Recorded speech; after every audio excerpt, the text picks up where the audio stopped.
रात सारी शदीद तरीन बारिश रही है रावलपिंडी इस्लामाबाद में।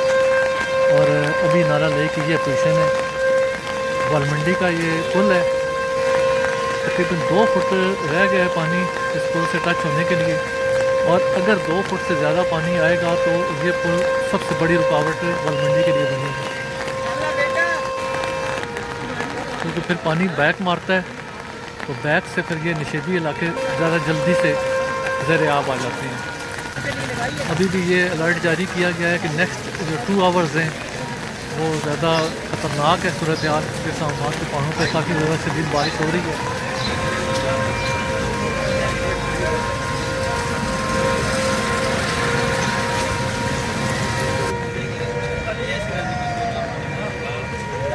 बीस फुट से ज़्यादा पानी का लेवल पहुंच चुका है।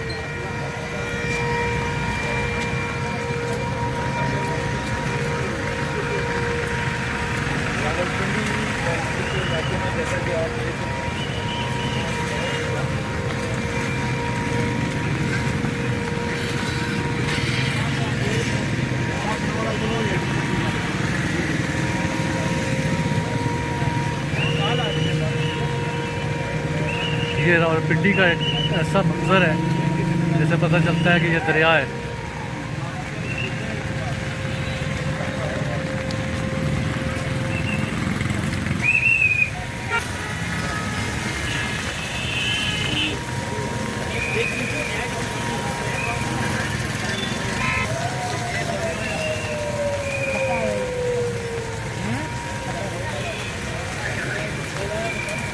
बरोबर